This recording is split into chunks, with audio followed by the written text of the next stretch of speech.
After 9 entries in the series, it appeared that the Tony Hawk franchise had finally come to roost at a place where only vets could succeed. Needlessly complex gameplay had made it bloated to the point where it was difficult to enjoy.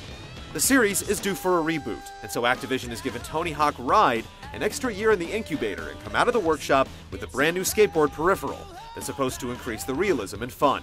Has it improved? Either.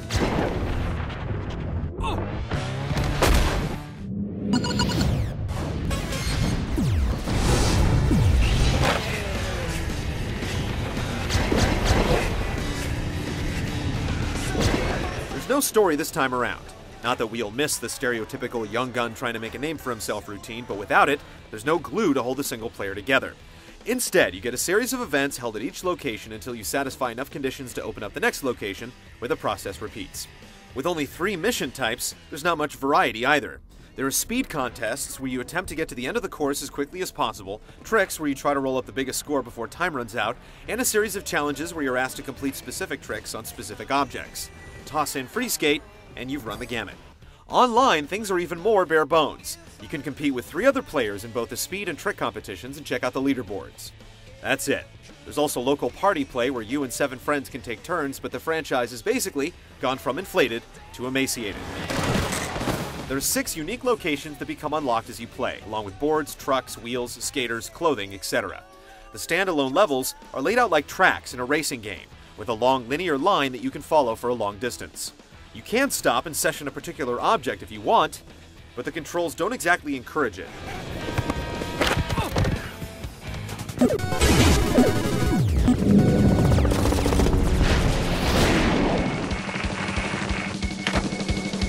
Hey, thanks for picking up Tony Hawk Ride. What you have in your hands is one of the most advanced game controllers ever made, and we are stoked that you're about to experience skateboard video gaming at its best.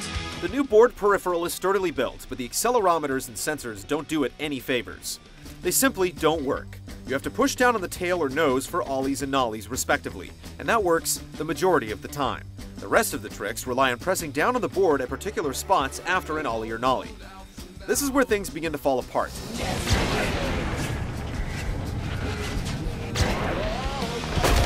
Consciously pulling off a flip trick versus a tilt trick like an impossible is impossible. There are sensors on all 4 sides of the board that you're supposed to trip to pull off grabs, but they can be triggered by almost anything, making it difficult to get the timing right. It all results in one big mess, and we haven't even mentioned trying to actually steer. This is where it goes from bad to worse. The bottom of the board is beveled, and the flat surface is so narrow that you feel like you're standing on a board with a blade down the middle instead of 4 stable wheels. Removing a foot to push and trying to keep the board from slumping to one side or the other at the same time will literally cramp your feet. On the confident difficulty setting, it's infuriating, and on the hardcore setting, it's absolutely maddening. Thankfully, the game includes a casual setting where it does the steering for you, and without it, we wouldn't have been able to make progress through the game.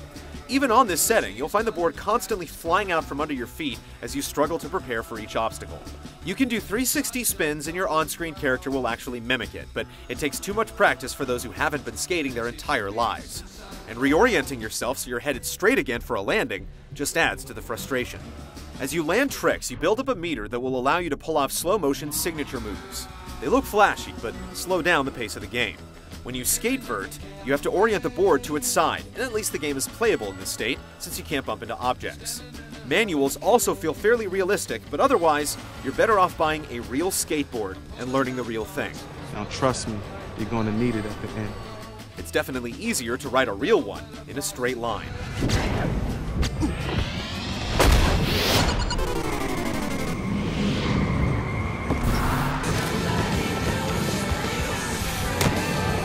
This year's game features a cartoony art style with some semblance of cel shading. We don't have a beef with it, but clipping and detection issues provide some pretty deep scars. The trick list has been cut short due to the board's limitations, but the ones that are here are fairly well animated. Pro skaters return in-game and in full-motion video with some uninspired shtick about going for yours or whatever. They're not very convincing or motivating, and they're presented with some sort of visual effect, but it fails to hide how little time or energy was actually spent on them. Alright already, no time for gloating, we still have plenty of work to do. But yes, you're amazing. Tony Hawk games have traditionally had some solid soundtracks, and while the selection can't really be faulted, the total number of tracks is seriously lacking.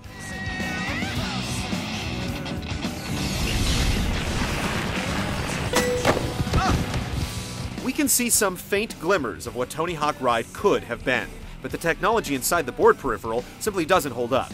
From the cumbersome load times to the malfunctioning board, it's just clunky. If you set it to casual and bring it out at a party, it will draw some interest, but it won't take long before everyone realizes it's work to play, and ultimately not very fun. At a steep $120, it's a bit of a wipeout.